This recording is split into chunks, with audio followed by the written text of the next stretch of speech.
All right, hello everybody and welcome. This is the Southwest Florida TechNet and my name is Ian, and tonight we've got a great show for everybody tonight. Let me see if I can switch cameras here. I'm live at my station here in North Fort Myers at or KO4 EFS Studios, whichever you would like to say. And I've had an interesting week, and I've had a lot of time to work on this. So I decided this week I wanted to do something just a little bit different. I decided, you know what I want to do this time? I want to go and I want to do the sounds of ham radio. You know, we talk all the time about the modes and, oh, you got to use this program and that wire and this radio and that band and this license does that. But we don't ever talk much about what we hear on the radio. And so tonight I want to take a time to actually go through all the different, or not all, but nearly all of the different sounds that you might hear when you're wheeling around with the big dial on all the different radio frequencies. And we're going to start mostly with ham stuff, but a lot of this stuff applies outside of ham radio. And then we are going to go outside of ham radio just a little bit at the end to a few other sounds that you might hear on the radio. I've got a lot of audio tonight. I've got about 45 clips. So you're actually going to get to hear what each mode or what each type of signal sounds like. You know, it's important to, you know, in amateur radio, I think one of the things that's important to do is when you do hear something when you're wheeling around, that you know what it is that you're actually seeing. And I think it's something that, you know, I could tell you right now what FT8 sounds like because I use it. I was very surprised going through these, what some of these sound like. Some of them sound like a sci-fi movie from the 70s, and some of them sound just very mundane, like you wouldn't even know it was anything in the background noise hardly. But we're going to go through all these different ones, and we're going to listen to each type, and then we'll discuss, you know, what kind of system it is that uses that type of sound. And we're going to talk first about digital because the sound stuff's a little more interesting, so I pushed it towards the end. But we are going to actually listen to QSOs being bounced off of different things and stuff at the end, so stick with us. But we are going to go ahead and start first with the digital stuff because it's taken over, guys. I hate to say it. It's not ever going to replace voice, but it does take out a little bit bigger piece of the chunk every year, and I think it's going to be harder and harder every year to find more people on phone. So I think all of us in ham radio need to really work on getting more people into the hobby. And that's why I keep saying we got to get more people into the hobby, because when it comes to these digital modes, there's so many of them. There's so many bands and there's so many modes and there's so many. I'm surprised we ever find anybody to talk to. Then again, I normally don't. That's why I'm on FT8. But anyway, so tonight we're going to go through each of these modes and we're going to look at them and listen to them. And I've got the spectrum. Now, I want to say something about the spectrum real quick before we go on. Every radio has a different kind of spectroscope, or whatever you want to call it, a spectrum waterfall, a representation of the sound in some form visually. And because there's all different kinds of these, I'm going to show you a waterfall that they're not all going to look the same because I got them from different sources. But you can still see the basic pattern within the waterfall, and that's what we're looking for. It's not going to look exactly like the one on your radio, but it will give you a basic idea of what the pattern would look like visually. So we're just going to jump right into the digital ones, and we can run right through these. They're pretty cool. There's a lot of these, like ASKY, for instance, and we'll do these mostly in alphabetical order. This is ASKY, known as ITA5 or IRA. I've never heard of those two. It's an amateur radio telegraphy signal using the ITA5 alphabet. It can pretty much be used anywhere on any frequency below UHF or in and below UHF. And it uses narrow FM or upper sideband, depending on where you're using it. Usually, as you know, the higher you go on frequency, the more likely you are to run it more into FM. And then, of course, you can see the rest of the information there. And this one sounds like this.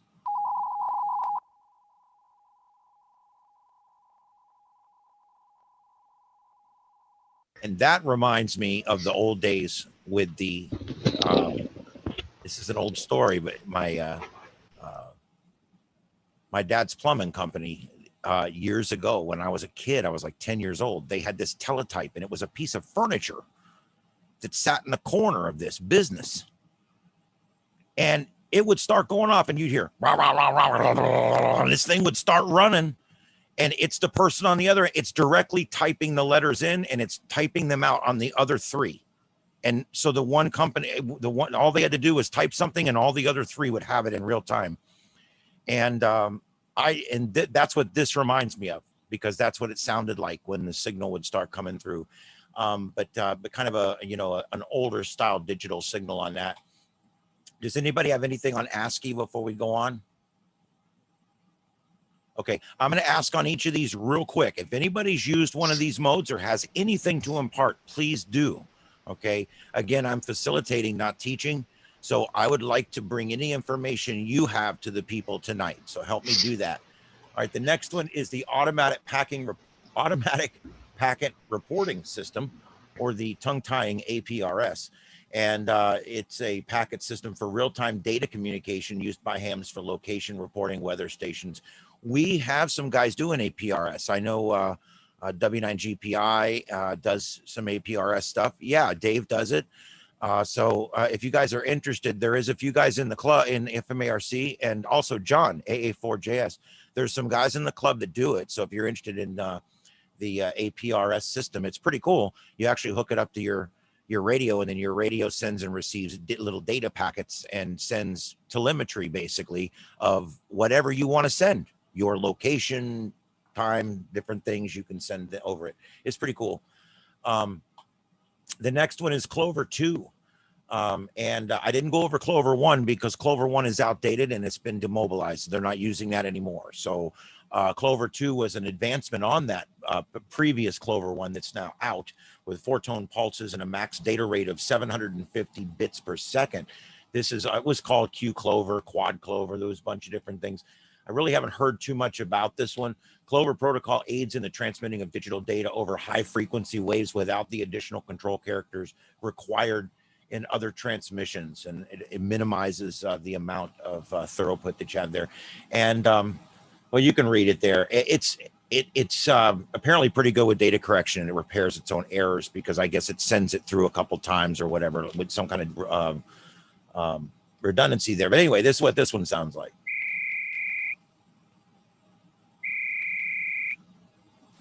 Just so you know, the audio clip plays fine for about 1 second and then gets really quiet. It did this on the last one too. I don't know if you know that. Oh, hey, there we go. How's that? Is that okay now?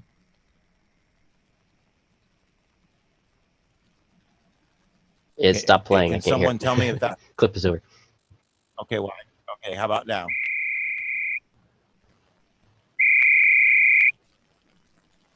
I hear it in bursts. I think that's probably normal though. I think it's just the clip. I think it's fine. Okay, I'll leave it turned up a little more so it's good and loud so everybody can hear it.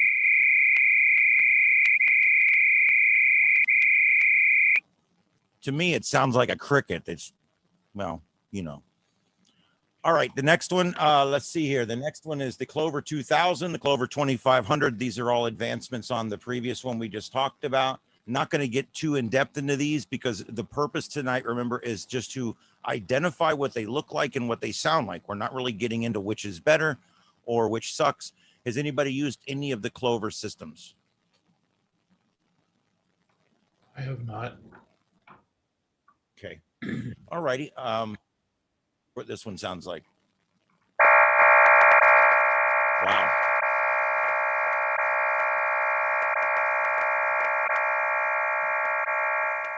You could lock somebody you don't like in a room with that one. All right, let's see. The next one here is Contesta. Contesta, I guess, I guess that's how it's pronounced. Has anybody heard of this one? Anybody know anything about this one? I have seen it on software, but I've never used it. Yeah, I've seen a few of these like in tabs on stuff, but I've never tried it either.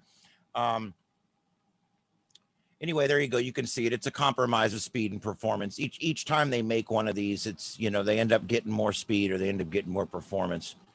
But anyway, this one works over USB, and this one's designed mostly for lower bands. Here's what it sounds like. Contesta.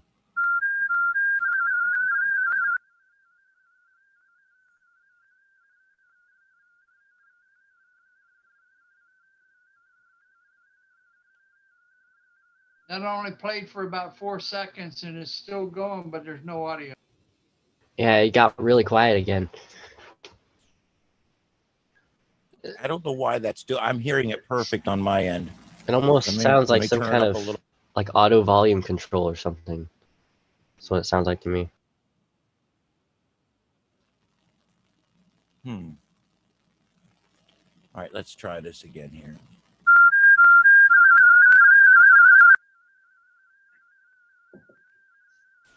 It did it again. It's barely audible. Yeah, it shows you got 21 seconds of audio, but it only plays for 4, and then it just keeps counting down. The audio is still playing. It's just very quiet. I can still hear it in my headphones, but it's very quiet.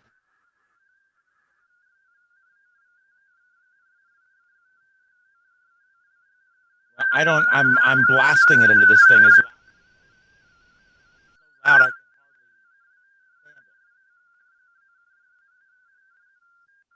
Ian, does your sound device have an AVC, automatic volume control? I don't think so.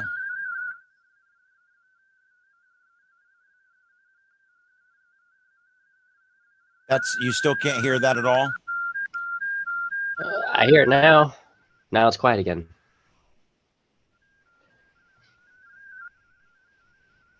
It's like every time you adjust it, it's loud for a second and then gets quiet again. It must be some kind of automatic volume control.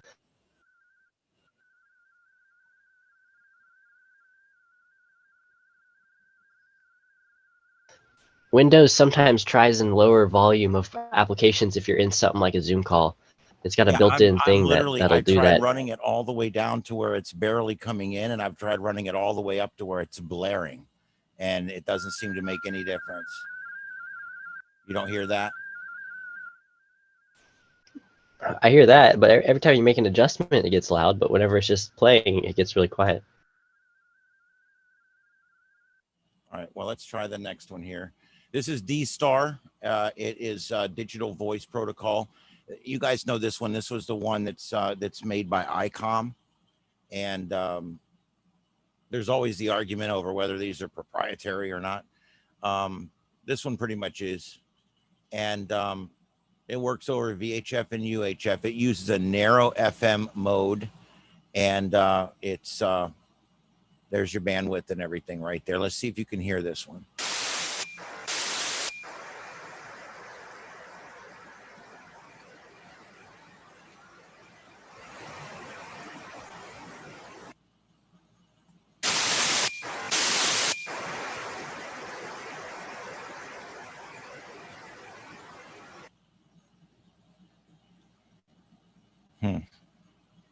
Nothing? Can you guys hear that?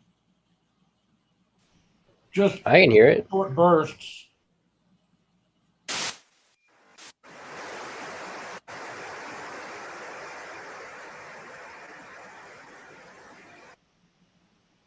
Whistling feature turned on, because it might be that. It's so weird because it's like I can see in the mic that I'm sending, I can see the volume dip down to nothing. See,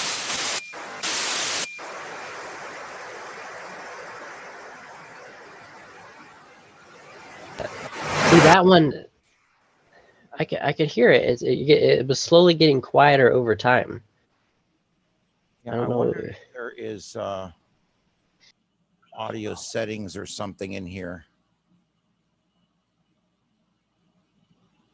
I don't know. That is weird because I don't understand what's going on right now. And I tested this earlier and listened to it through the headphones, and they were working fine. But you know how that is.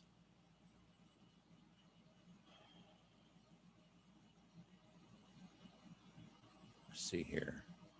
Give me just a second here. suppress background noise. Let me turn that. That might be it. Automatically adjust microphone volume off. Let's see what That's probably does. what's doing it.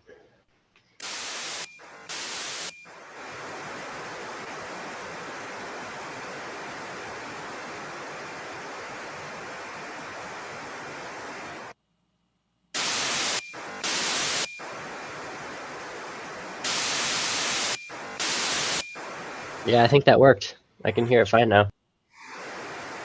Okay, I think that, let's try that, guys. Let's go on. Sorry about that. It is what it is. Jeez. If I was getting paid for this, this would be unacceptable. Okay, here we go. This next one is FSQ, Fast Simple QSO. I've never heard of some of these, but they're all considered still used.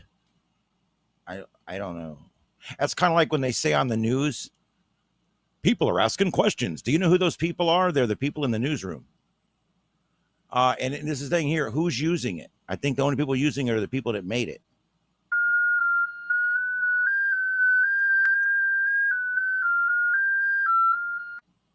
It's pleasant. It's like, that could be a ringtone. Oh, wait, that's FSQ calling. Hold on, I'll be right back. Okay.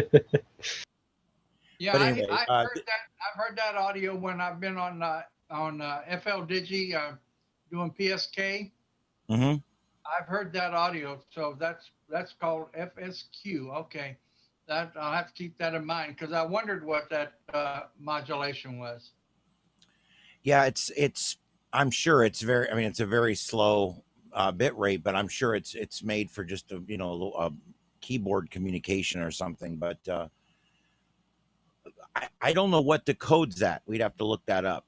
I've got some decoders coming up, but I don't have a specific decoder for each one. The next one is the Fun Cube. I didn't know about this either. I kind of read on this a little bit. It's interesting. When I say I read on it, I went to their website. They don't really write much.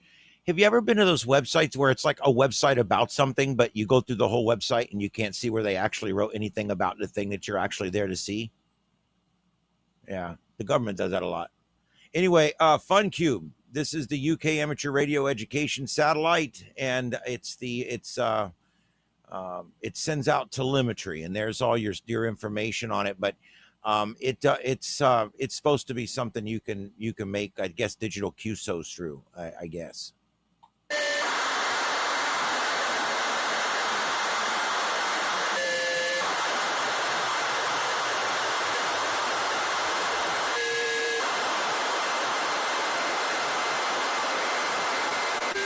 Kind of sounds like a fax machine in Russia with a dying battery, but I don't know. It could be. All right. Anyway, but that's FunCube. I guess it comes over us at some point. Anyway, JSA Call. This one's starting to get a little more popular. I think Cars is starting to work with this a little bit.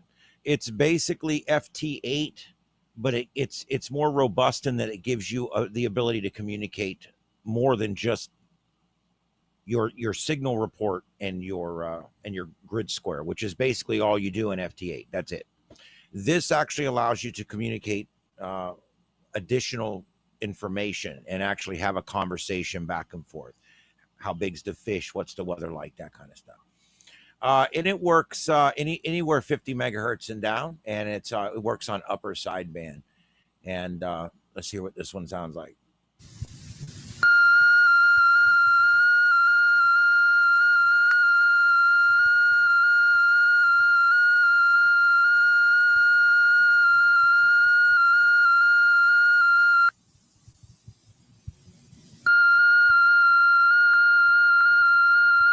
Okay, and I let it go for a minute because you heard the division there. Obviously, it's going to send for so many seconds and then receive back for so many seconds, whatever setting you're using. And I think JSA Call has 4 different ones, and each one has a different time interval. That's one of the things that adjusts. Don't know a lot about JSA Call. I know that CARS up in Charlotte County is experimenting with JSA Call as a form of emergency communication through their FEMA stuff up there. So it's going to be interesting to see if they ever vet this as like we have with Windlink as an emergency management tool. So that'll be interesting. I'm kind of been involved in a little bit of that. It's been neat. Anyway, let's see here. JT65. JT65 is a let's see, has 3 sub modes. The most popular one is the JT65A. I don't know. I've never heard this one. I don't know anything about this one, JT65, but I think this is one of the newer ones.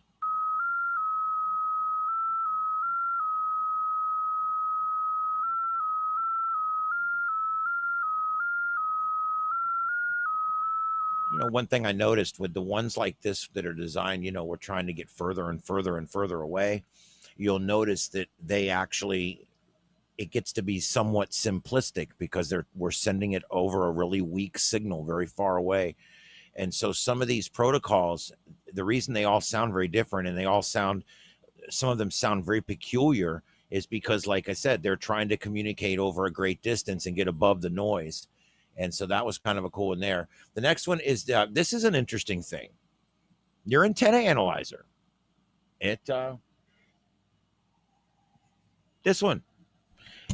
It puts out a signal, obviously, that goes through your antenna at a few megawatt, a few milliwatts, big deal, right? Different.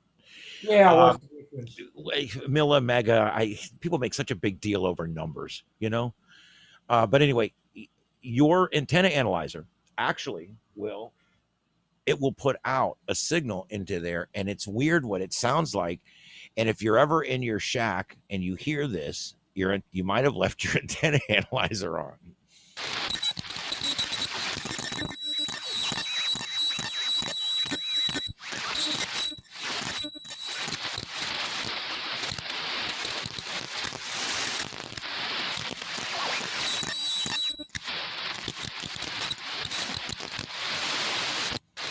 There you go. That's your antenna analyzer. It actually puts out that noise through the antenna so that it can analyze it. So there you go. And that's for the MFJ. They're all a little different. The next one, MSK44. And it's a minimum shift keying FSK signal used for amateur radio meteor scatter contacts. It's one of those things, I doubt you'd ever hear this because it's probably very rarely used. But it's one of those things. So you know that it's out there. This is one of the protocols that's out there for something. Look, meteor scatter is probably one of the weaker signals of anything you're going to try. I mean, you really have to have good equipment. It's for people that are a lot better than me at everything. So here we go.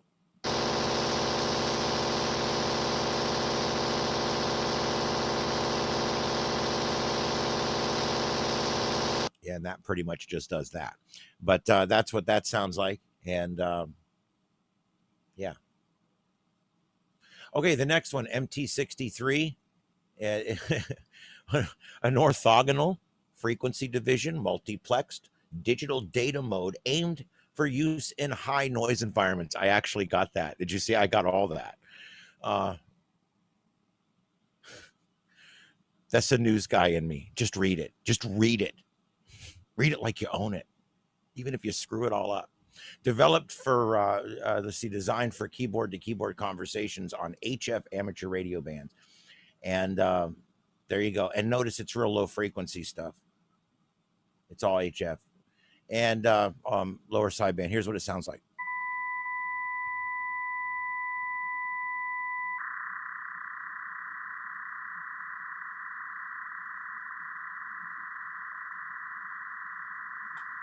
Fax machine. Okay, and the next one. Does anybody have anything on the last few? I can go back. I've kind of forgot to ask. They're all some of the newer ones. So, anybody have anything? Ian, I have a question. When you hear this stuff, how do you know which it is, and how do you know what formats or whatever to decode it? Well, there's several ways. Number one, you can look at the frequency you found it on, and then go search that frequency for what digital mode utilizes that frequency. That's the easiest way to figure out what it is, because you'll notice when you go through those bands, like on 7 megahertz, when you're up around 0.05 through, well, actually no, it's even lower than that. There's, in the lower frequencies, there's the digital band in there. And when you're going through those, you'll hear something that you can't identify. The first thing you can start with is, what frequency is it on? Put that in the Google and see if it comes back. Oh, that's JT35 or whatever. And then that'll get you in the ballpark. You know, as far as number two, you could try to put it into your different decoders. So are you implying that these different formats are frequency specific? They're not required to be frequency specific, but they usually are. Like all the FT8 people meet on the same frequency. If you're going to 40 meters, you're going to 7.074. That's what you're going to, because that's where all the other FT8 people are. So when you're dialing around and between 0.74 and 0.76, you hear all this weird traffic that looks like a zipper on the waterfall. That is FT8. And if you weren't sure what that is, you could look up on the computer, what's on 7.074 ham radio. That's all you got to type. And it will come back and tell you that's the amateur radio band for FT8 or whatever. And that's an easy way to get you into the ballpark. The second way is you can get some of these programs we're going to talk about later, FLDigi and WJXTX, and go through and try to start decoding and see if you can figure out one that will decode it. I know John and some of the other guys have used used the FLDigi a lot more than I have. I don't have much experience with that, but I know it's an amazing program. And but the WJXTX or whatever, there's about 12 modes in that one now, I think. And there's other modes. I know, like CW, for instance, we're doing that one next, CW. There's decoders for CW now that are actually pretty good. I think FLDigi does that one too. So, and you guys, please interject when you have anything tonight. Interrupt me. The next one is Morse code. And Morse code is going to, of course, the same thing I just talked about. There's actually bands down on the lower end of each band. There's sections, there's swaths that are cut out for CW. And I know when I go on and listen, normally I hardly ever hear CW up in the phone bands. It's always down in the CW band. So it's one of those things that you'll know that that's CW. It's down in those CW bands. And here's what of course, you guys know what this sounds like. I don't think that was one I probably didn't need to put in there. But it's interesting though. Did it? Oh, here. Yeah. And then I hit the button. There we go. Okay. And then multi-frequency shift keying, MFSK. I don't know if anybody's used that one. But these are two well-known amateur radio modes. They're well-known. I don't know who they're well-known by, but somebody. Anyway, but they used a bunch of tones. You can see what they do there, but it's used on upper sideband, and it's something that's done down in the lower bands. Sorry, I keep clicking the button on the mouse, which makes it go to the next slide. I got to stop doing that. This is what MFSK sounds like.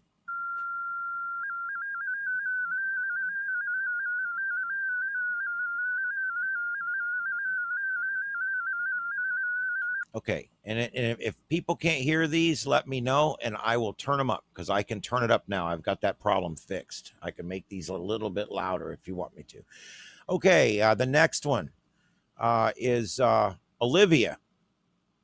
This is another one. It's talked about online like it's a big deal, but I really have not heard much about it. It's an amateur radio teletype protocol using multiple frequency shift keying, which is kind of the same thing we just talked about, and designed to work in difficult low signal to noise ratio multipath propagation conditions on shortwave bands. The signal can be accurately received even if the surrounding noise is 10 dB or stronger. It's kind of like me here with my power lines. It is commonly used by amateur radio operators to reliably transmit ASKY characters over noisy channels using high frequency spectrum. You can get about 150 characters a minute on Olivia, and here's what it sounds like.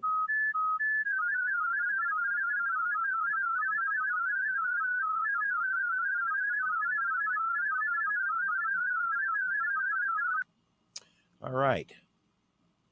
And the next one, packet. Packet radio is digital radio communication mode used to send packets of data. Packet radio uses packet switching to transmit datagrams. This is very similar to how packets of data are actually transmitted between nodes on the internet.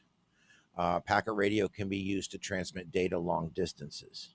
And this works on a multitude of frequencies, but it generally uses upper sideband. And here's what it sounds like.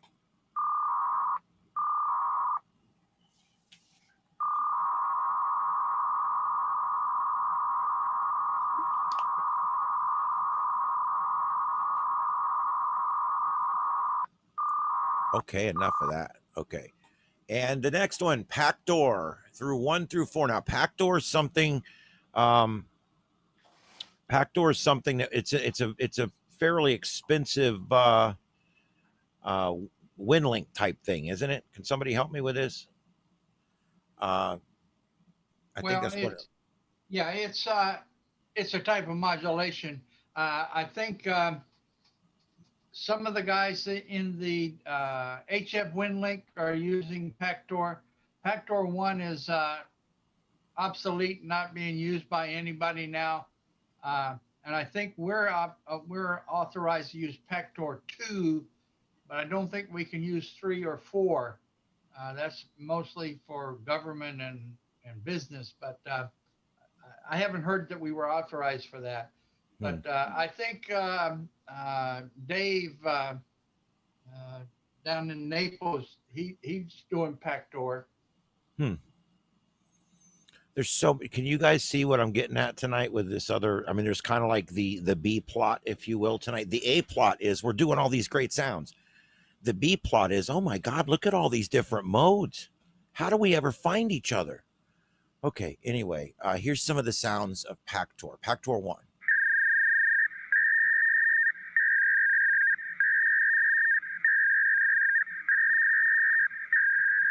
And then Packtor 2.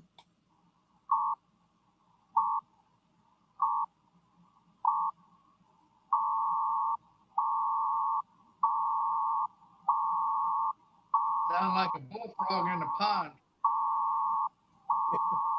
I was, God bless, stop. Sounds like a pissed off vulture.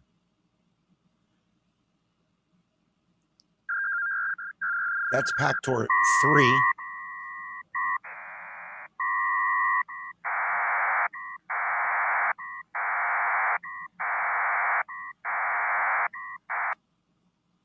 And then, of course, Packtor 4.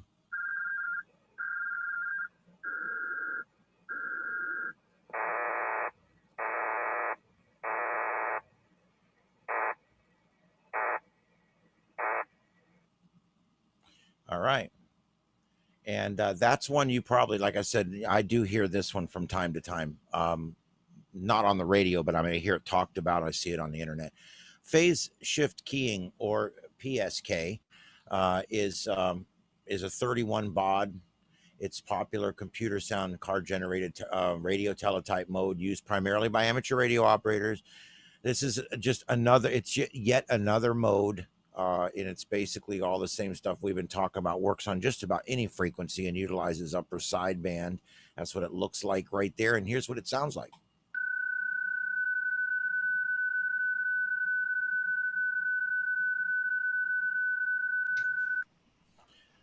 PSK 31 is actually in the, I think it's in the general and the technician ham exam. They ask you questions about PSK 31, such as like questions about the baud rate, and there's a few other modes in there that they ask you questions about, but I distinctly remember PSK 31 being one of them.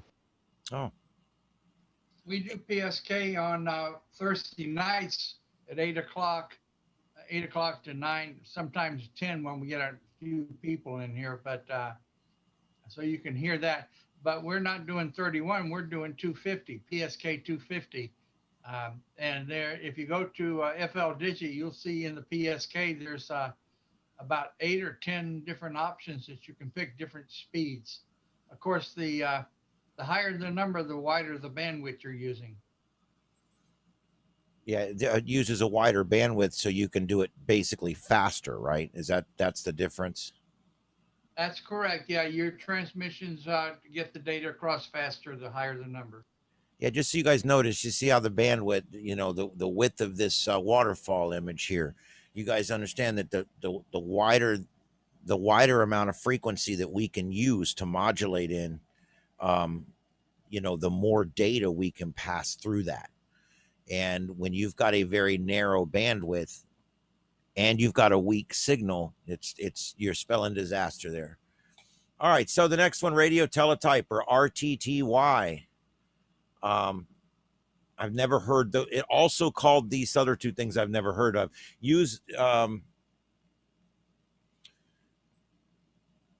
This one's dying out along with some of the others, I guess. There you go. Let's hear what it sounds like.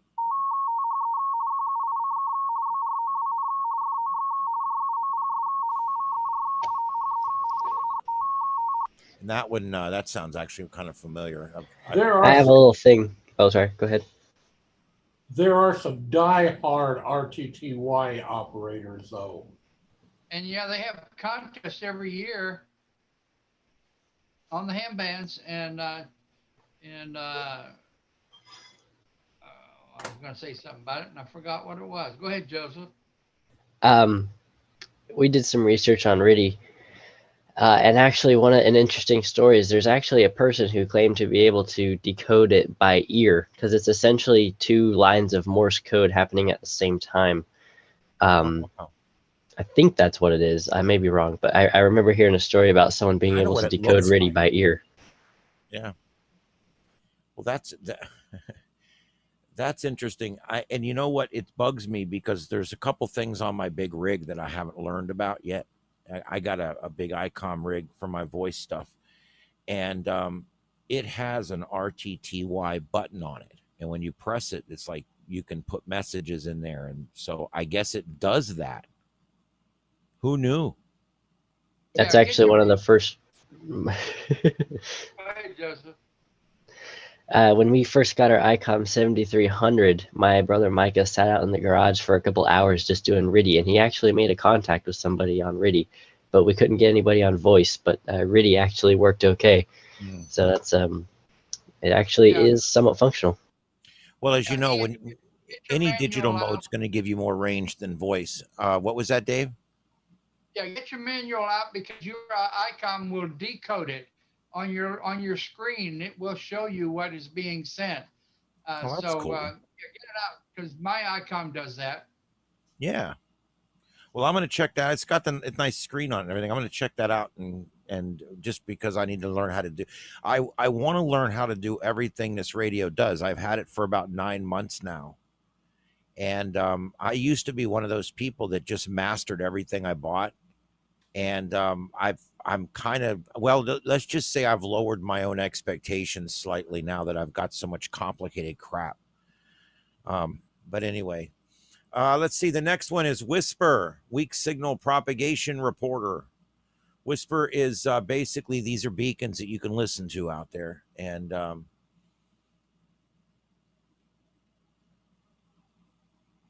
guess does everybody transmit on this? I guess I'm trying to remember. I don't know much about Whisper, I'll be honest. Like I said, guys, Usually it's a one-way mode.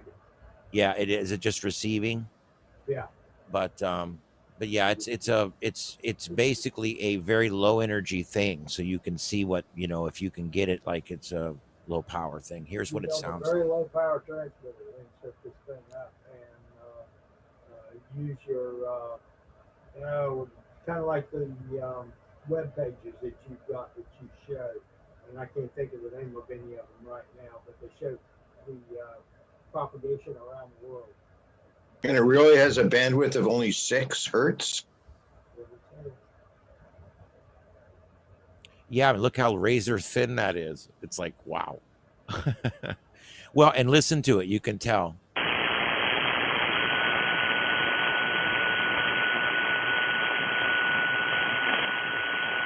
I think the whole idea is it's supposed to be weak. It's supposed to be, you know, barely there type of thing. But anyways, anybody else have anything else on Whisper? I know that WSJTX has a Whisper mode, but I have not used it yet. I can't get out of FT8 and FT4. Yaesu System Fusion. We have a Fusion Net FM ARC Wednesday nights. Great net. I borrowed a Fusion radio for about 6 or 8 weeks and got on the net, and it's an awesome net. It's Fusion Net. You can start checking in at like 7:30, and it starts at 8 o'clock on Fusion on one of the local rooms. You have to figure out how to do it. It's I have to admit, I have used a Fusion radio, and it's fairly complicated, a digital. I've been told the D-Star digitals are fairly complicated. The DMR is insanely complicated, especially to program. So I suggest to so many people, get your HF up, get your FT8 going. There's so much more to do in amateur radio before you get into these 3 digital voice modes. There's so many other things to do that are so much cooler and so much more fun and so much less frustrating. Okay, but anyway, here's what Yazoo sounds like.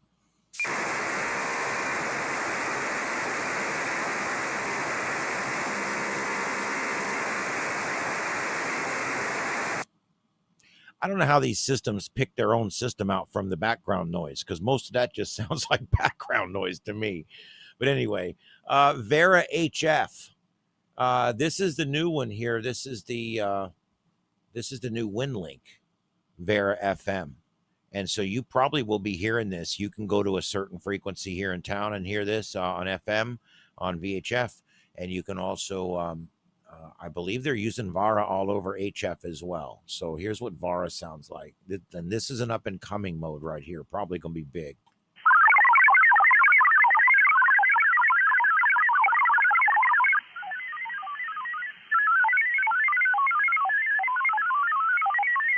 I'm convinced I heard that used on 70s science fiction shows. I'm convinced. Maybe Buck Rogers in the 25th century or Battlestar Galactica. I'm not sure which. Anyway, all right. Let's see here. Sorry, I'm an old sci-fi guy. I love this, all the stupid sound effects from the 70s. They were so bad. You ever notice?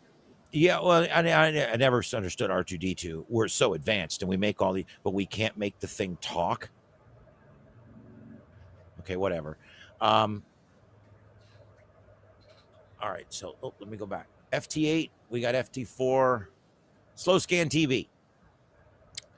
This is one of the next things I want to do. And at the end, Joseph's going to tell us about next week's show, where we're going to be doing next week's net, whatever you want to call this thing, next week's Zoom production is going to be about receiving direct images from a satellite as it goes over your house. And we're actually going to be working with that.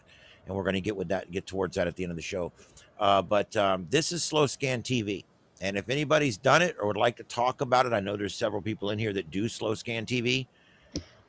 Just like phone has nothing to do with the telephone, slow scan TV has nothing to do with the TV. So this is just one more of those confusing things. Ham radio has nothing to do with ham. Yeah, but ham means amateur.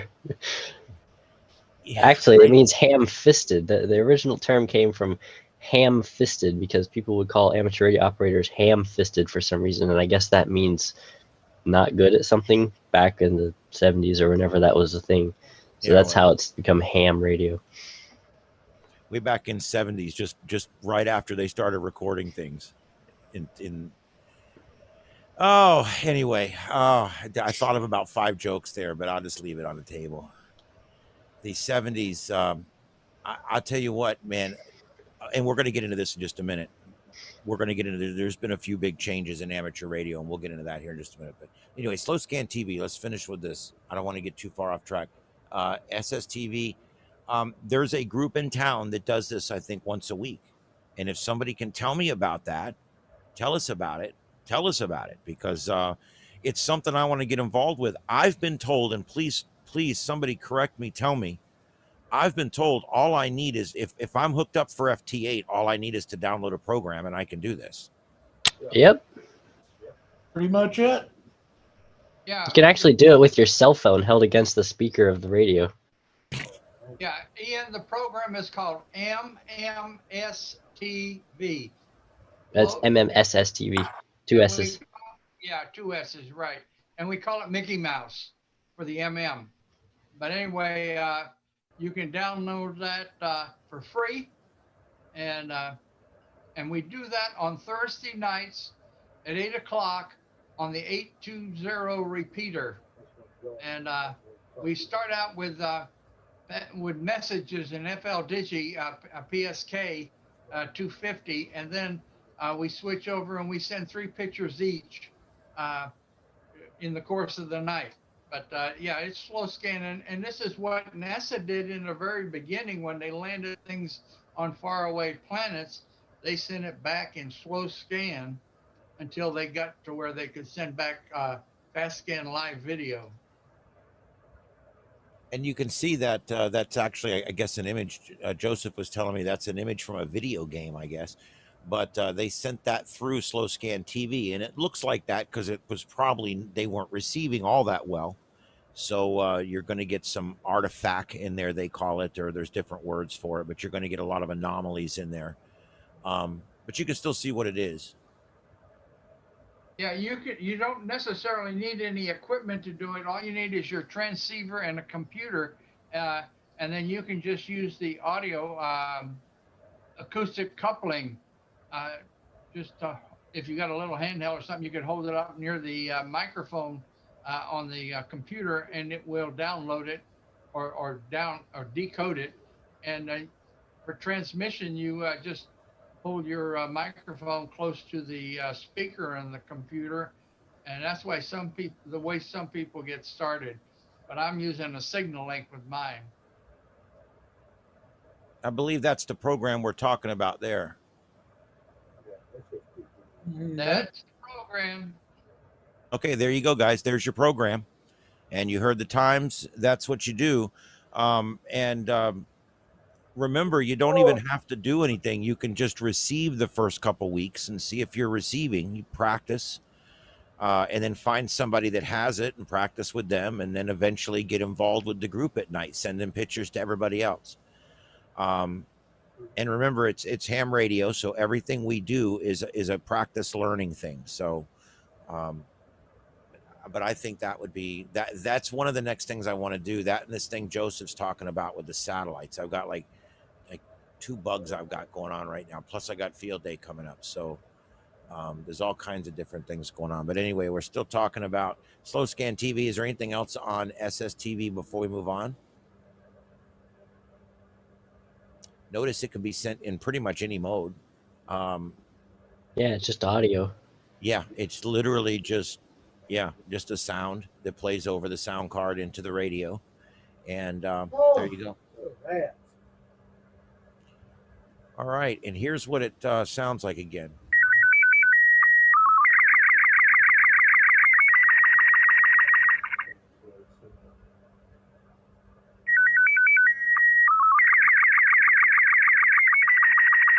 And that's one you may hear on your FM when you're if you've got the, are they on an ARRI standard frequency list frequency, or are they on another frequency when they do their scan stuff? I don't know.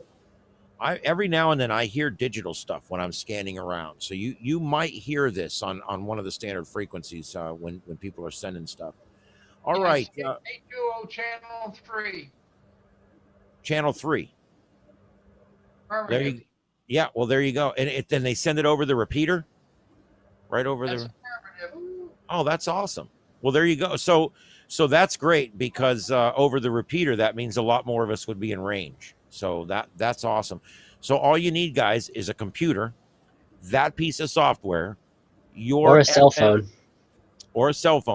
your VHF radio hooked up to the computer on the sound card, and you're set to go. And truthfully, you don't have to send anything back to try it. You can just download the software and see if you can receive something. Anyway, there you go. That's Slow Scan TV. You will also hear it on HF in a couple of different places. Is there actually like? Yeah, there are certain frequencies that that the guys that do that gravitate to, and gosh, I'm looking at my notes and I can't find one right off the top of my head, but Meters 14230. 14230. There you go. I knew it was in that range someplace. Slow scan channel. Well, there you go, guys. And all you got to do is hook your radio up to your computer, and right from the headphone, right into the microphone. Set your level to where it's not too high. Remember, with digital stuff, too high is just as bad as too low. And put it on that channel and just let it listen for a couple hours and come back and see if you found anything. You don't know unless you try. I like I said, every night I leave at least 1 or 2 radios on doing some kind of research project, monitoring this, logging anything that comes in on that, tracking this for PSK reporter or whatever. Every night I got at least 1 or 2 radios running some kind of received project in my shed. And I get up in the morning and I see what I found. I've got a program called Scanner Record where I can actually record a channel for 24 hours and come back, and it only records when there's actually something on the channel. So I can listen to a whole 24 hours worth of information, a whole 24 hours worth of audio. Well, if there wasn't much on there, it would just be in a matter of a minute or two. I can see, like, when we started using the 444-775 repeater, we're using that quite a bit up here. I recorded that for 3 or 4 days. And I went back and looked, and there was nothing but the ID for day after day after day, nothing but the ID. And I was able to throw it into Adobe and look at the waveform and just see that it's ID. But that's a great way to see if you're picking something up on a frequency. And this slow scan TV is something you could literally put it on that frequency and just leave it on. See what you get in the morning. All right. FT4. WSJTX and FT4 and FT8, you can leave those on all night too. They won't get you any contacts because you need to obviously do that personally, but they will monitor all night long. And then in the morning, you go to the PSK reporter and put in your call sign, and now you know what your station heard overnight. I do that a few times. I've actually put my 2-meter Yagi facing north, my 2-meter Yagis facing north, and literally hook that up to a computer and put it on the 2-meter FT8, and I'll come back in 12 hours and it will have heard 3 or 4 stations out there. I don't think I could have contacted. I'm vertically polarized. They're probably horizontal. I don't know.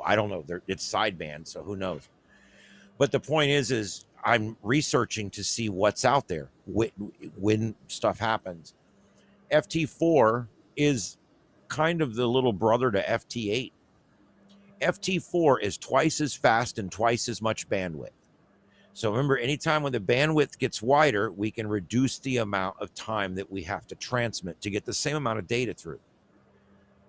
So anyway, this is a protocol. This is the WSJTX program. If you're already using FT8, this is just another setting up in the top. You go to modes and you change it to FT4 and you change the frequency on your rig if you don't have rig control.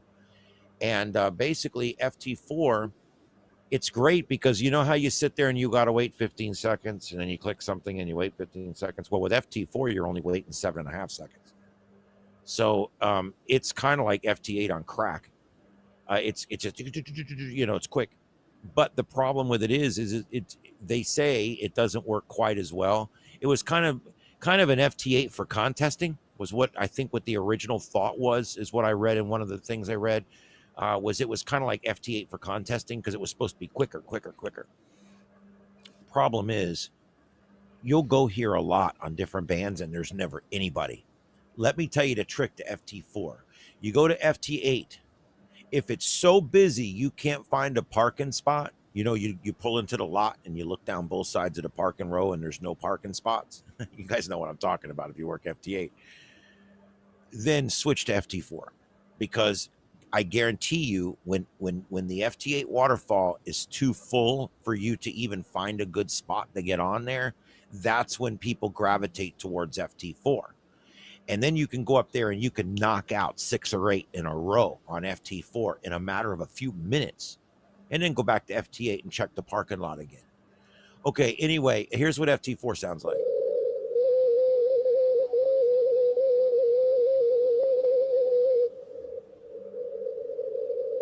And of course, it's in 7.5-second intervals. I've made a number of FT4 contacts, but not near as many as FT8. Like I said, FT4 is kind of my go-to when my FT8's too busy. See, everybody always wants it to be busy, busy, busy. On FT8, it can be too busy.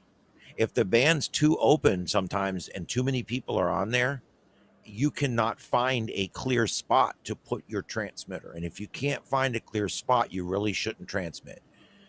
So I will, if it's too full, I go to another band. I'll go to, you know, I've been on 80 a lot. My FT8, I've been going to 80 a lot. Anyway, this is what FT8 sounds like. This is the big one here.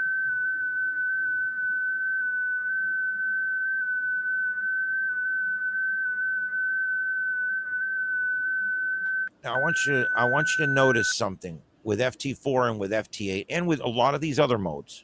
If you look at the waterfall, it looks like a zipper. You notice how it kind of, everything's split into two. There's like A, B, A, B, A, B, and that's exactly what it is. It is split into two. Each row represents 15 seconds of time. Remember, on a waterfall, when we move this way, we move down frequency. When we move this way, we move back in time. That's how a waterfall works. So what we're looking at with this waterfall, each one of these lines here represents 15 seconds of time. And so you can see that this spot's open right here to transmit. It's kind of open there. That's, if I had to go somewhere, it would be right here, because that's about the best spot I can find. But then I would make sure that whatever I'm doing, it would be on this side of the parking lot, because this is just too crowded. But you're going to see it gets real crowded, and that's great in a way, but in not in another way. FT4 and FT8. Here's the big problem with FT4 and FT8. You're restricted to your message size. For those of you who've never used it, this is a typical message. This is what your message is going to look like. You're going to call CQ from your call sign, and then they'll respond to you back, and you can see basically how the QSO goes. A QSO is generally 6 transmissions, maybe 7. That last 7.3 is optional. But that's all that is involved in a QSO. So how long does a QSO take? Well, if everything goes well, it takes 90 seconds. But generally, things don't always go well. A lot of times you'll have a skip where he didn't hear you, you didn't hear him, we got to go again. Some people have ADD and they'll answer you, and then they'll go answer 2 other people, and then they'll come back and answer you again, and you just want to reach through the radio and slap them. Everybody has a different method of working FT8, and some people's methods are a little scatterbrain and ADD, which is cool. Okay, FT8. I found this to be astonishing. As of 2019, as of the dates there, March 2020 through March 2021. So we're talking just this ended just 3 months ago. On 6 meters, 50 megahertz, 84% of the contacts were made by FT8. You wonder why the phone's so dead? I mean, that's why. I'm sorry, folks. I don't make it and I don't decide. But I have to tell you, I'm one of those people that I like to play with friends. So I'm willing to go to their house. If you play in an empty house, you're going to be playing by yourself. And so I've just decided that this is where you got to go, especially if you're going to do FT8. 6 meters, the Magic Band. It's really big on FT8 because the Magic Band works really good with FT8 when it starts running. But if anybody's wondering why phone's so quiet, as much as I love phone just as much as you guys do, this is why. taking ham radio by storm. This information here is a little old. This information goes through the first half of 2019. So this information is 2 years old. I could not find newer information for this particular graph, so that I'm giving you what I got. You can only imagine that the purple has gotten much bigger in the last couple of years. But you can see how it's literally pushing everything else out. And this is why FT8 became the most popular mode in amateur radio on the very first year it was introduced. That to me is an amazing statistic right there. You can see the green line there on the graph is FT8. It was introduced in June 2017. By Christmas 2017, it was the #1 mode in amateur radio. And it has been ever since. And it probably will be for quite some time. Other digital modes you might run into. And these are the same. We're just going to run through them real quick. But these are some of the new ones from WSJTX. And there's some of the other ones. But I think all of these here are WSJTX. These are all some of the new ones on there. That's FS4. And then they've also got this one, which is JT4.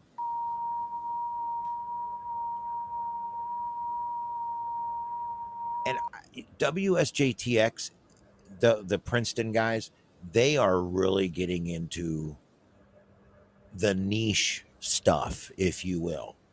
I mean, Aurora bouncing, microwave. They're talking about using things for propagation that are going to be very difficult to use, and finding somebody to make that QSO with on the other side is even more difficult.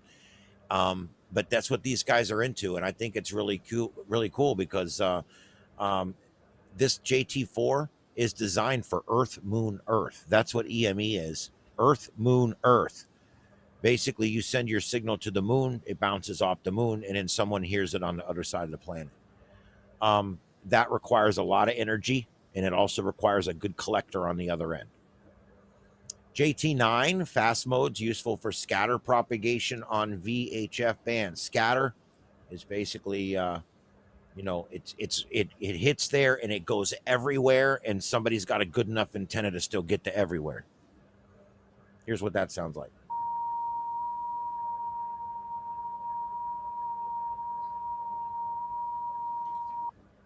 I hardly heard anything in there, but whatever. And then we got QRA64. This is another new one, a mode for Earth, Moon, Earth using 64 character symbol alphabet.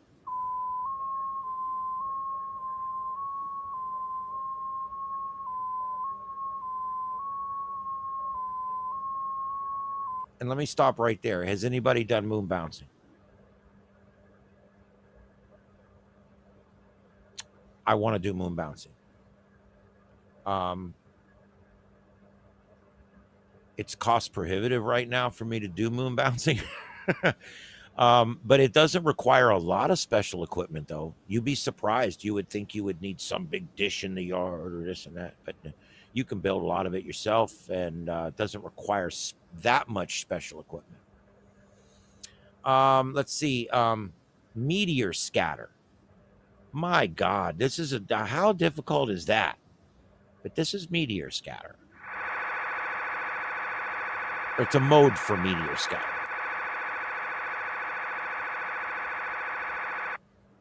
And then this is iScat, and that's another one. This one's intended for aircraft scatter and other types of scatter propagation. Aircraft scatter. That means literally bouncing your signal off of jet plane that's at 20,000 feet and hoping somebody hears it 400 miles away. I would love to do that one day. I just don't know. I don't know. Okay. It's got to be something to it because they put it in the system, right? All right. Let's look at a couple more here. Echo.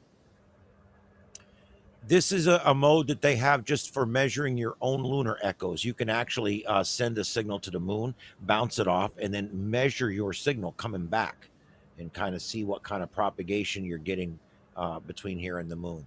Remember, you'll lose most of your signal in the first mile of the atmosphere. You lose 95% of it, like in the first mile of the atmosphere. Once it gets out of the atmosphere, gets up over the Earth a little ways, your signal will now propagate into space forever. What makes it out of the Earth's atmosphere? Doppler tracking, I don't have a sound for that one. And then whisper, which we've already done. I'm not sure if that's the same sound. I think it is, but the whisper is just basically a tone that we did talk about that one already. All right, digital mode decoding software.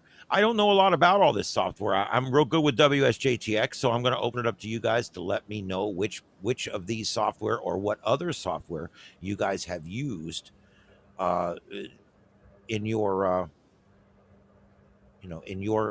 digital communicating out there. And if you've used any of these, let me know. But here's the 5 that I came up with, which according to several websites are the 5 big ones. But I'm sure I've probably missed a good one here. So let us know.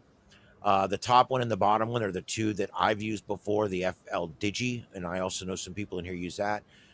Notice that one does a lot of different things. It even does CW. It says digital modes. It does PSK31, MFSK, RTTY, Olivia, WeFax. Hell is actually a kind of mode. It's not used that much, but there's different versions of Hell. It's interesting. But anyway, Ham Scope is another one. I've never used that one, but it does some of the other ones in here. Mix W. The thing is, once your radio is hooked to your computer, you can do just about anything with it. You can download any of these and start scanning around.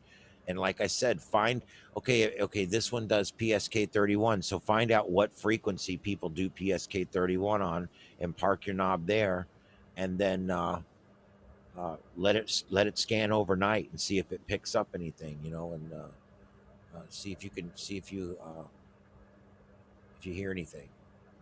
Most of these modes have some kind of logging, even like the FT8. I can go back in the morning and pull up the PSK reporter, pull up my call letters and see exactly what I heard. And I can also go back in the log and see what my computer has heard on the log as well. So it gets great for that. But anyway, there's a bunch of them here. Does anybody want to talk about any of these? Anybody use these that like any of these they like, or does anybody have any other ones they would recommend? I use FLDigi. There's another one in there called DigiPan, which is another free download. Yeah, I have used DigiPan, and I've also used, oh gosh, what is it? DM780.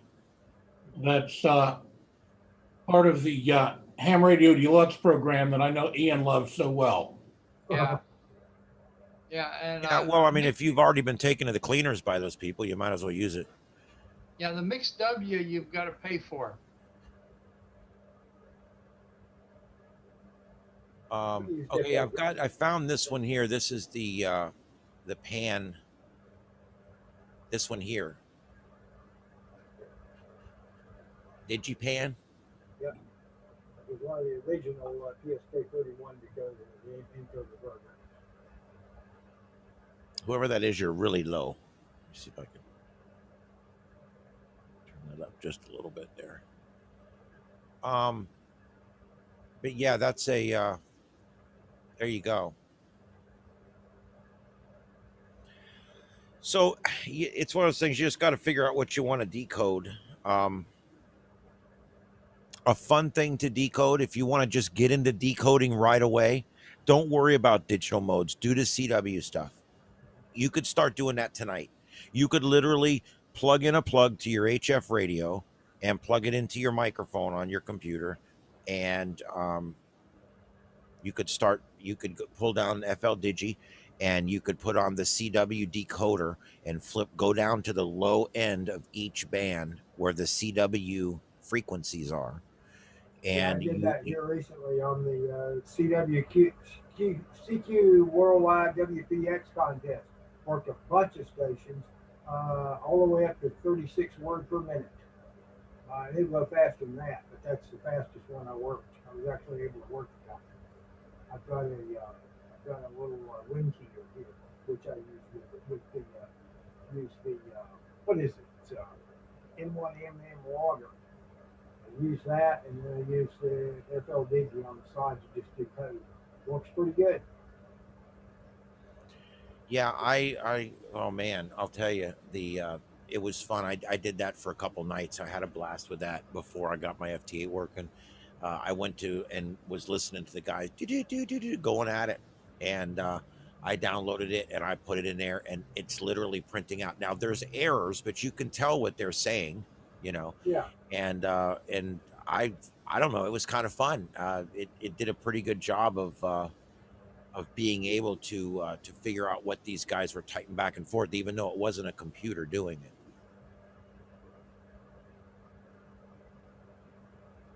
All right, so I'll put those back up again real quick here, but here's those, and Digipan was the other one that was recommended as well. But you guys definitely want to get into some of this stuff. This is so the future of ham radio. Okay, the next thing. Voice communication modes, and I'm gonna skim this next section because you guys know this stuff, but it's an important review. Amateur radio, amplitude modulation. There we go. The amplitude modulation, double sideband, full carrier. It's the oldest form of voice modulation, and I didn't put the sounds of these in here because you guys all know what AM and FM and sideband sound like. So I wasn't going to insult your intelligence, but I do want to show you what it looks like on a waveform. And but anyway, basically the modulation is from 0 to 200, and by ranging the modulation up and down, that's how it makes the sounds that you hear, thus the name. It can still be done with relatively simple circuits, and I got to tell you, the neat thing about AM is we can still do it. There's an AM calling channel for 20 meters and for 40 meters, and if you go there on certain contests, if you look, and if the contest gives you a multiplier for AM and you go sit on that AM calling channel with your radio on AM and you do some calling, you will make some QSOs. I've done it. I've actually made a few AM QSOs. A word to the wise, I would run my radio at about 70 or 60 or 50% if you're doing AM, because I've been told it's a little hard on your finals and you're better off just not running it up at 100%. Okay, the next thing. Anything on AM? Anything else on AM? All right, FM. Wait, I have a thing. AM generally sounds a whole lot better than FM and single sideband. It sounds better than AM, which is pretty incredible. CB radio is a good example. You'll hear some really crisp audio coming from AM, which you just don't get with ham radio. Yeah, AM's got a nice sound. It's almost like today when somebody says, I still like to listen to my songs on the record player. There's just something about AM. I like it. I've always liked it, and it's a little bit of nostalgia, I guess, too. But I definitely like it. And you're right. If you've got a good signal, AM can be a very robust sound. The voice mode of choice, of course, for VHF and UHF operators in fixed mobile is, of course, frequency modulation. It offers good performance with simple equipment requirements. The audio signal controls or modulates the frequency of the transmitter. Remember, the last one we modulated with amplitude modulation. We modulate the amplitude or the power. With frequency modulation, we modulate the frequency. We attenuate the actual frequency of the signal. All right, and then you've got single sideband, and that's what that looks like on your scope there, or your waterfall, I should say. And of course, we all know about single sideband and digital voice. Digital voice, of course, Yazoo, Fusion, D-Star, DMR. They're all kind of similar, and complicated mess, but certainly a mountain you guys could jump and crawl over if you want to. Yeah, enough said. Okay, radio propagation modes. This is fun stuff here. You know, you can bounce radio waves off anything, even your neighbor's house. It's pretty cool how this works, and I'm actually very surprised at the number of things that you can bounce your signal off of. And so, let's check something here. I guess it's because I'm screen sharing. Okay. Yep, there we go. Okay, that's fine. All right. So anyway, when we're talking about different ways that the radio can propagate, it can propagate with meteors, with the moon, with the aurora. There's so many different things that you can bounce your radio waves off of. It's almost crazy. And the first one we're going to talk about is, of course, the number one way we all talk on our FM radios, especially, is line of sight. Don't need to talk about this too much, but I do want to mention one thing. If you guys really haven't read much about the Radio Horizon, you can actually put in, there's a tool on the Southwest Florida TechNet website, and there's plenty of them on the internet, where you can put in the height of your tower and the height of the tower that you're trying to reach, like if 600 feet with a 685 or whatever, and you can put that in, and it will give you the radio horizon, meaning that it will tell you how many miles away you can go and still be above the curvature of the earth. You guys see how that line is drawn there? If that house was much further from the tower, that line would bisect the surface of the earth. When that happens, we're no longer using line of sight communication. We have to find another way, but it can still be done. My line of sight to Verna is over the horizon, but I can still hit it because I use a different way. Ground wave propagation. This is when radio waves, generally very low band radio waves though, like 30 megahertz and low, your HF stuff, will actually cling along the surface and will go over the horizon and stay low towards the surface. And not a lot of it makes it this way, and it generally works better when it's vertically polarized. And of course, not many of us are doing these frequencies vertically polarized. So yeah, that's probably why we don't do this a lot. But supposedly, if you vertically polarize, I don't know how you vertically polarize HF. You know, if you're doing like a big tall thing, I know we can buy like a what do they call the ones with the trap verticals and stuff like that. Yeah. But I don't know. This is an interesting thing how it works, because I kind of get the two mixed up. Line of sight and ground wave are actually two different things. Ground wave actually is where it clings to the surface of the earth, and line of sight is exactly what it says. All right, and then we got skywave propagation. This is the one we use when we're doing whatever it is that we're doing. And this is where we normally get our long-range communications in HF. And this is the most common form of amateur radio operators making long-distance QSOs, is using the E and the F layers of the atmosphere. Here we go. Meteor scattering. Can you believe that? You actually can bounce your radio signal off of the streak left behind by a meteor. I find that to be really cool. I don't know if I'll ever get the opportunity to actually do it, but it seems really cool. Here's what a QSO actually sounds like using meteor scatter.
literally a pileup on meteor skip. Notice the first guy he talked to was definitely meteor skip. Notice it's kind of, I call it the helium balloon sound. It really kind of the mechanical, and you can tell that's got a lot of those qualities to it. And but that's what it sounds like, a QSO that was actually bounced off a meteor trail after it went through the atmosphere. The next one is aurora backscatter. This is interesting. There's a lack of modulation. This one doesn't work too well with voice, but it does. But it doesn't work that well. It does work on HF and VHF, and it is very angle sensitive, meaning that wherever the aurora is, you literally have to have a good bounce line on either side. So the bounce has to get you to where you're going. It's not just going to go to a lot of places. It's pretty direct. The radio auroras are observed mostly at high latitudes. This is something we're probably not going to do a lot of down here, but I want you to hear what it sounds like. This is what a CW contact sounds like, bounced off of an aurora.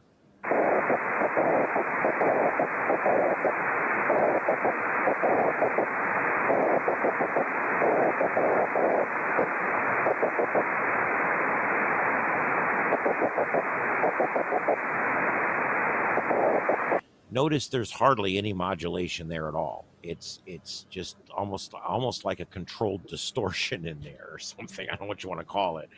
But they were able to make a QSO through that. So that was pretty cool. And so, but that's aurora backscatter. And sporadic E, we've talked about this a lot. I'm not going to beat it to death tonight. It occurs in the mid latitudes.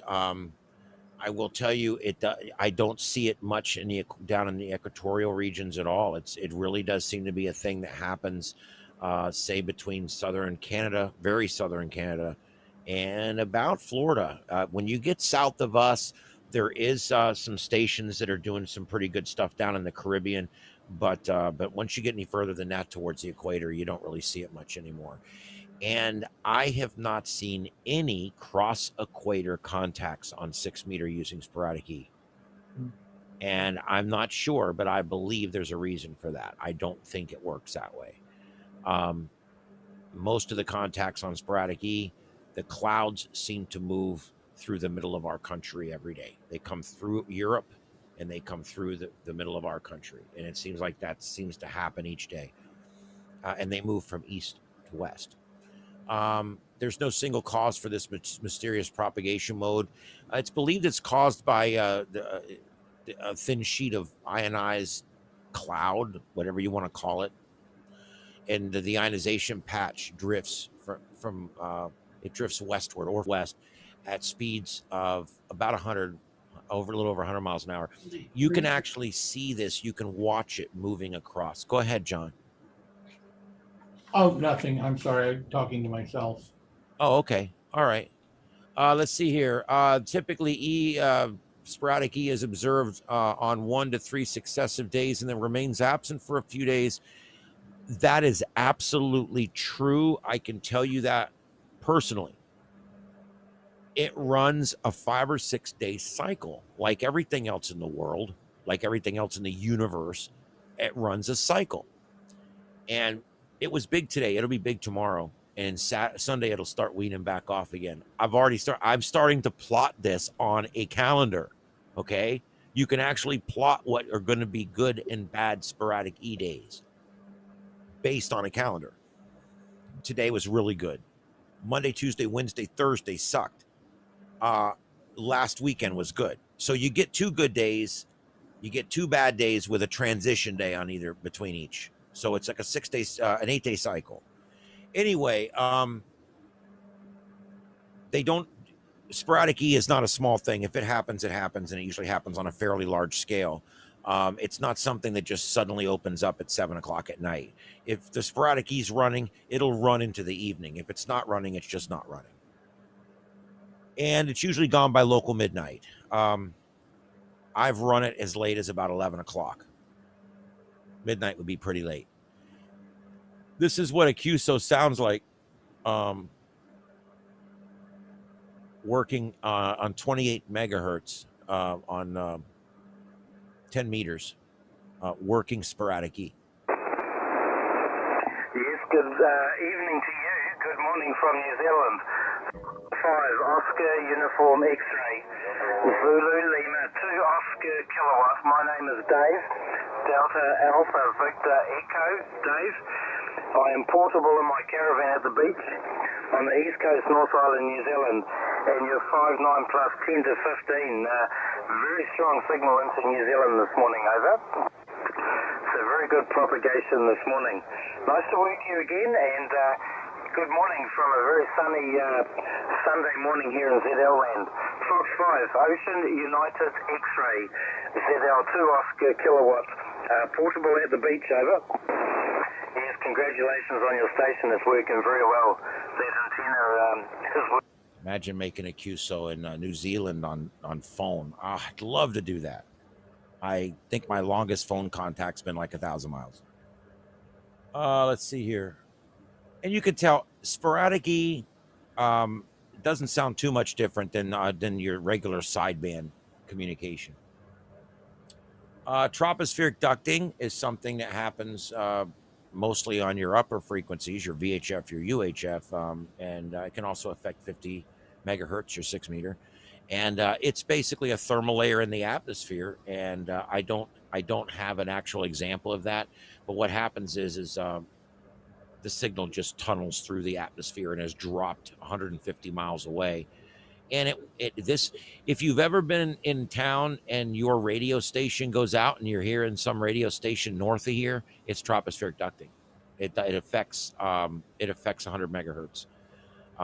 Pretty readily, actually. And I know my station gets pushed south. People in North Fort Myers will be hearing a Spanish station from Tampa because everything gets pushed south. So that tropospheric ducting can also assist you or hurt you making QSOs. But usually when ducting sets up, it works both ways. Tropospheric modes. Radio waves in VHF and UHF bands can travel somewhat beyond the visual horizon due to refraction in the troposphere, the bottom layer of the atmosphere below 20 kilometers. This is due to the changes in the refraction index of the air with temperature and pressure. Tropospheric delay is a source of error in radio ranging techniques such as a global positioning system. This can allow you, this is something else that can allow you to get over the radio horizon.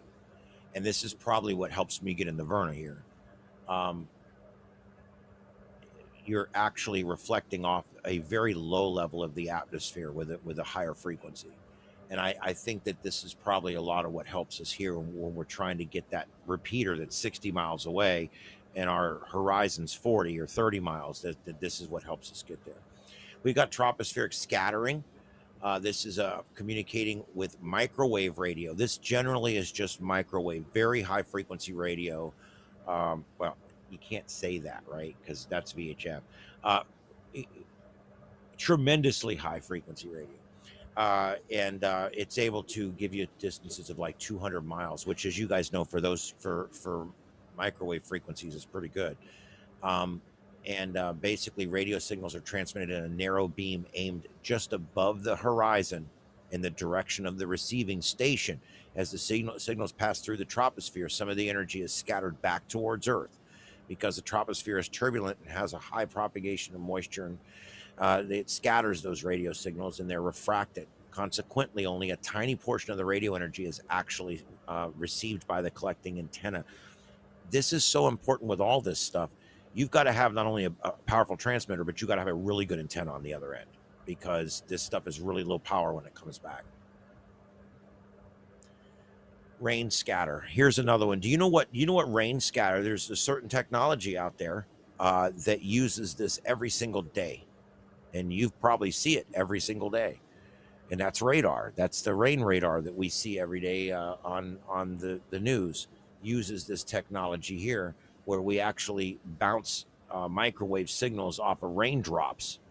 That's why, I don't know if you guys ever noticed, they'll have a situation where there's an earthquake, And the weather radar will pick up the fact that all the birds took off and flew at the same time. Weather radar can pick up cicadas moving in large groups. It can pick up a lot of other things, but it's really good at picking up rain, and that's what we normally use it for. It picks up ice pellets and snowflakes and all that kind of stuff too. But that's mostly what that's used for, is rain. Rain scatter is used for that. Moon bounce, EME. I want to do this eventually. I really do. Doesn't require quite as much as you think, but it does require some stuff. Moon bounce is a form of radio communication used by radio amateurs and others that affect global communications. It's done on 2 meters, and basically you shoot your signal at the center of the moon and it comes back towards Earth. It's just as simple as that. You're basically using it as a reflector. It's along with takes relatively high power, and of course on the other end it takes relatively high gain antennas to get it to come back. Yeah, here is an example of what a radio communication sounds like bouncing off the moon. If I can get it to play.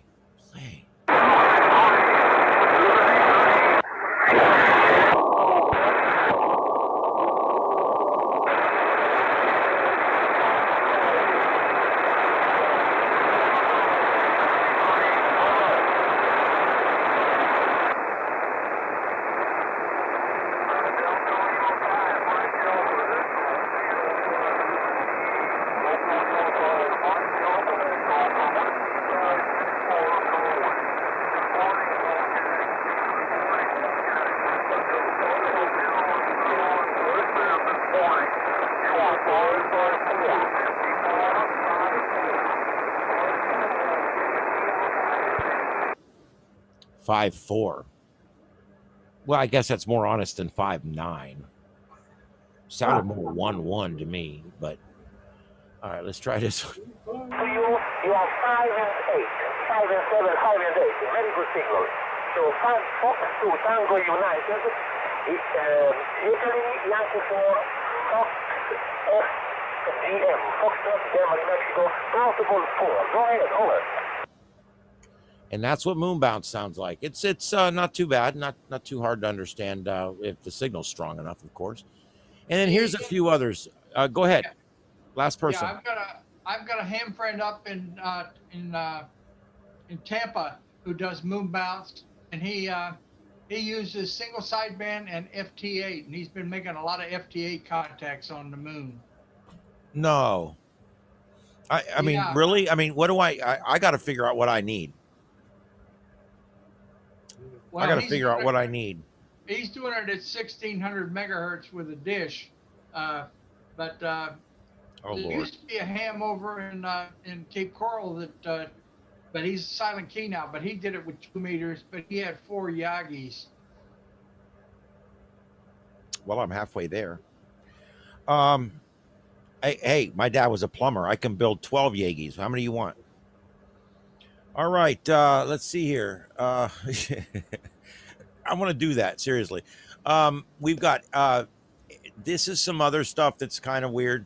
Knife edge, or let's start with airplane scattering is, it's just what it sounds like. You're bouncing your signal off an airplane.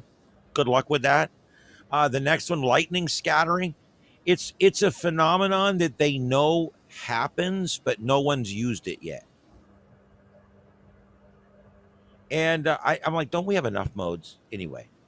And then you got knife edge diffraction, which is a propagation mode where radio waves are bent around sharp edges. For example, the mode is used to send radio signals over a mountain range with a line of sight path when a line of sight path is not available. However, the angle cannot be too sharp or the signal will not diffract. The diffraction mode requires increased signal strength, so high power or better antennas is needed. So basically what they're doing is they're using angles to make enough of the signal go at a certain angle over the top of something in order that they can still get it. Okay, and those are not used very much. International Space Station. We can actually talk to the space station. A lot of people have heard about this program, but they don't know much about it. There's the frequencies. You can actually listen to it yourself. You can actually do all the stuff with this yourself and check it out. You can actually, if you know when it's going on, you have to go on and look, but you can actually listen to it yourself right here. Here's all the frequencies and everything you need. This is what a QSO with the space station sounds like. Anyone assist? Anyone assist?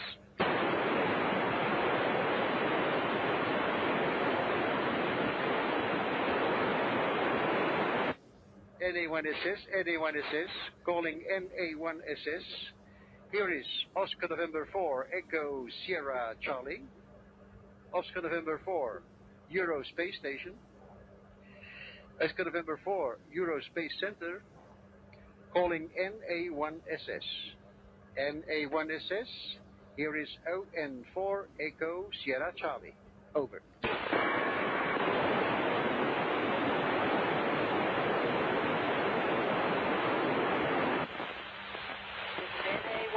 SS calling ON4 Echo Sierra Charlie. How do you read? Hello, anyone SS? This is ON4 Echo Sierra Charlie, and we're very happy to hear you. My name is Gaston, and we are located in Belgium in the Euro Space Center. And we have youngsters here in the room. Youngsters on Space Camp. There are over 100 youngsters. We have also the media and VIP. And we're very happy. And to all the young children there. Oh, thank you, Peggy. Scary for me. I really wanted to be here. Over. All right. Well, then. And you get the idea there. The ground guy's doing most of the talking, but anyway, let's see what this one is. Quebec, Joe, thank you for you and good to hear you again. 73 APRS 07. Victor Alpha 2 Charlie Sierra Tango. Victor Alpha 2 Charlie Sierra Tango APRS 07. Over. Romeo Sierra 0 India Sierra Sierra. This is Victor Alpha 2 Charlie Sierra Tango. Good evening. You are 5 by 9. My name is Claude. Charlie Lima Alpha Uniform Delta Echo. I'm located 15 miles northeast of Montreal, Quebec, Canada. It's pleasant to hear you, my friend, and thank you very much for the contact. Over. Victor Alpha 2 Charlie Sierra Tango.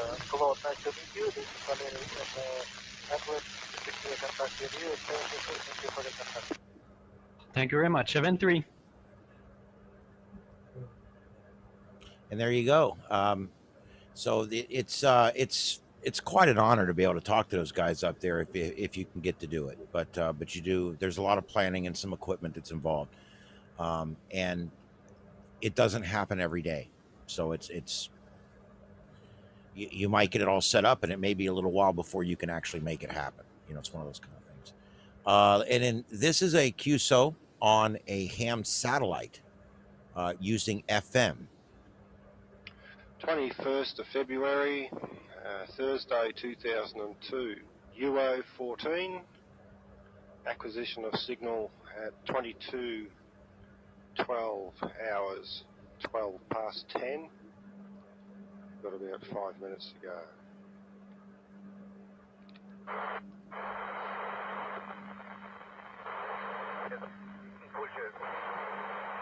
VK3 JOO, VK3 UKF.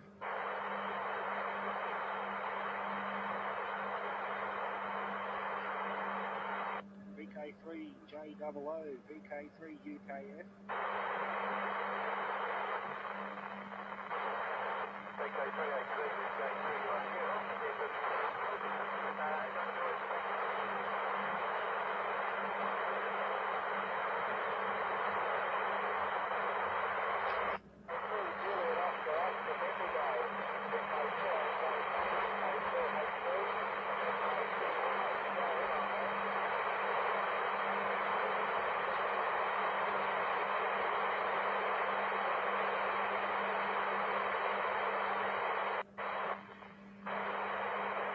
I think it was Kevin that was there, George.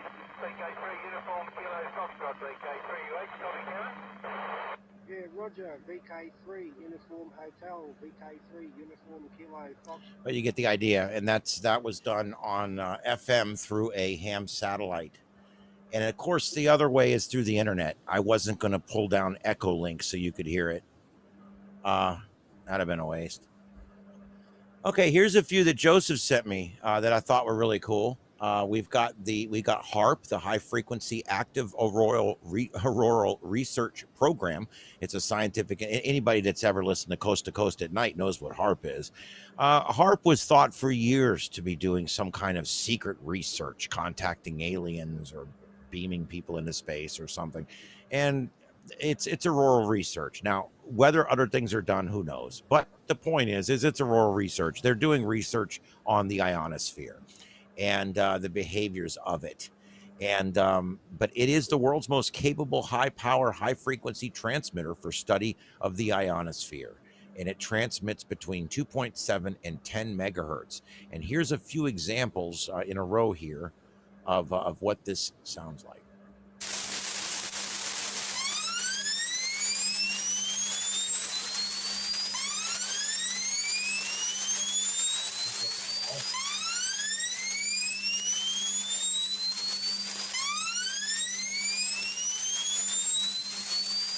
Seems like a mad dolphin.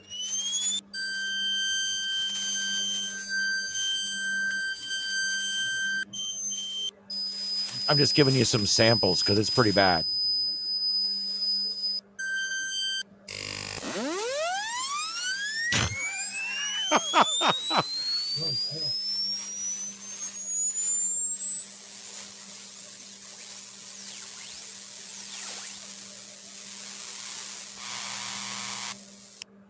I think that was the sci-fi sounds from Twilight Zone. Okay, you're about to take a journey beyond sight and sound. Wait. Then there was the Russian woodpecker. Yeah, there you go. All right. So anyway, that's HARP, and you may hear that. HARP is the largest antenna on Earth. And so when they start talking, you might hear it. I don't believe they use amateur radio bands as any kind of habit, though. They use, I mean, the government has all these bands that they can do what they want with. Anyway, the next thing is the WWV and the WWVH. And what these are basically are time beacons. And there's one located in Fort Collins, Colorado, and there's another one located in Hawaii. And both stations broadcast a timing signal 24 hours a day, 7 days a week. And you can pull this up and listen to it. This is a good way to test your radio. Good way to test your antenna. Here's something else you can receive out there that's broadcasting 24/7. And look what frequencies it's on. These are great frequencies. Remember, most amateur radios will receive all frequencies. They just won't transmit in these frequencies. So you'll be able to actually use these time beacons. And I'm going to let it go here so you can hear what it sounds like.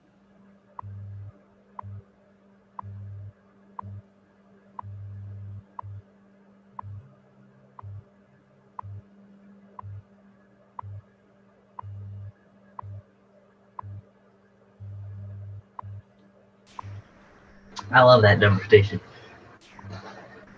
Yeah, it's pretty cool.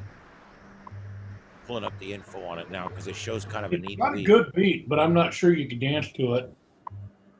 Oh, you can- So in commercials on WWV. I've got the actual broadcast format here. Let me show you guys. Let me pull it up. At the tone, 20 hours, 52 minutes, coordinated universal time.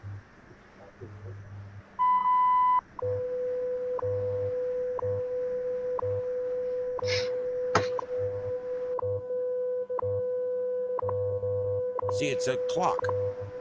It's a clock. It looks very much like one of our broadcast clocks. Or Stargate, depending on what show you watch. Dial the gate.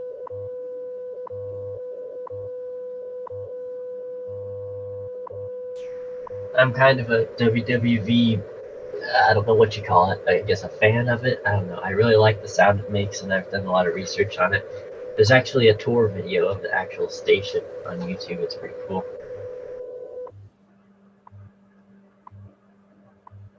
And then here's the second one. They're pretty much about the same, but they're a little different. 20 hours, 53 minutes. WWVH is actually offset its announcements and stuff from WWV. They have slightly different schedules, so they don't overlap. But this is designed to where you could literally put a piece of equipment on this, listen to it, and have it react to a certain time of the minute. For defined radios, because those can occasionally have a very slight offset. So you dial up WWV and you know you have a perfect 10 megahertz exact signal. That's always extremely accurate. Yeah, I like that. That's pretty cool. And remember, guys, it gives you 1, 2, 3, 4, 5 different chances to get it there, and 4 for the other one. So it's on different bands, so you can test propagation on different bands using this. And the last thing is the automatic picture transmission system, or the APT. It's an analog image transmission system developed for use on weather satellites. It is introduced in the 60s. A user station anywhere in the world can receive local data at least twice a day from each satellite as it passes overhead. This is something you guys can do. I'm going to turn it over to Joseph now and let him talk about this for a minute, because we're going to be doing this next week. So this thing here, there's these satellites called NOAA weather satellites, NOAA, from the National Weather Service. And there's a couple of them. I think there's about maybe 4 active ones at the moment.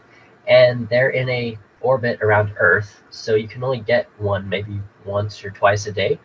When they pass overhead, they're on a frequency of about 137 megahertz, and they send out this APT image signal. And it's the same thing like SSTV. If you have a radio or a sound card, you can pipe the audio straight into a piece of software, and it will actually decode the image and give you you can see clouds in the infrared spectrum over Earth pretty much. What we're going to do next week is actually a slightly different thing. It's the geostationary satellites, which is a little bit different than these, because these you actually do have to track with a Yagi if you want to get a really good signal, or put up an inverted V dipole somewhere high to get them as they pass over. You can usually get about 1 image per pass, because they go beyond the curvature of the Earth, and you can no longer get the signal. But it's a really cool way to get images of relatively live weather, even with the internet out. So if there's ever a massive disaster and the satellites still work, you can still get image data of Earth from space using nothing but an application on a computer and radio. So it's a pretty cool little thing. I like the APT image sound. It's a cool sound that it makes. Back over to you, Ian. All righty, and yeah, we're going to do that next week, and we're going to talk about that. I'm going to try to get it going here between now and then, and start receiving those images. And it's actually here. You can do it just with any 2-meter antenna. My 2-meter antenna in the attic. If I tune my Yaesu here to 137, it's like 137.1 maybe. I can actually hear it. I was just tuning my Chinese radio, which let's see here. I was just tuning it to 137. You said 137.1. It might be 137.0 actually. Well, I'm on the website here. I'm trying to see if it's on the website. I think it's just 137. Oh, here we go. Do these have frequencies? I think it's just 137.0. But I let this radio record overnight using Audacity, and you can also track the satellite online. But sure enough, at some point during the night, probably 1 or 2 a.m., the satellite passed overhead, and in the morning I had an audio recording of the signal it puts out. So it wasn't a super good recording. Could you have just left it running on the computer and woke up to an image? Yes. Oh, I'm doing this tonight. Yeah, I've actually got I've got like 1 image from it. If you want a good signal, you do have to put up an inverted V or something like that. But with a 2-meter antenna, you can get the signal. It just won't be amazing.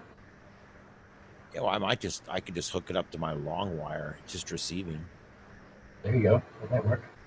It might work. Well, it just says APT is a low-resolution analog transmission of data from polar orbiting satellites. 2 channels of reduced resolution 4-kilometer data are continuously transmitted using analog VHF signals on 137 megahertz at reduced rates, 120 lines per minute, allowing users of simple, low-cost ground station equipment for APT reception. It doesn't give a kilohertz. It just says 137 megahertz.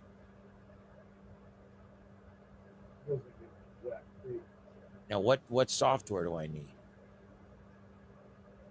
Is that in here? Necessary equipment. Let's see.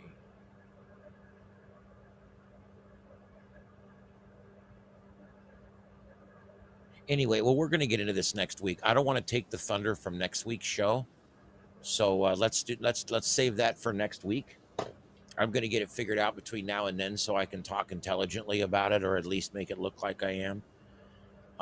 So let's go back to here. I'm just sitting here thinking, you know, we're starting to do next week's show, and I don't want to do that to Joe. I want to do that to Joseph because he's got this going on here. All right. So anyway, this is what it sounds like since we are doing the sounds tonight.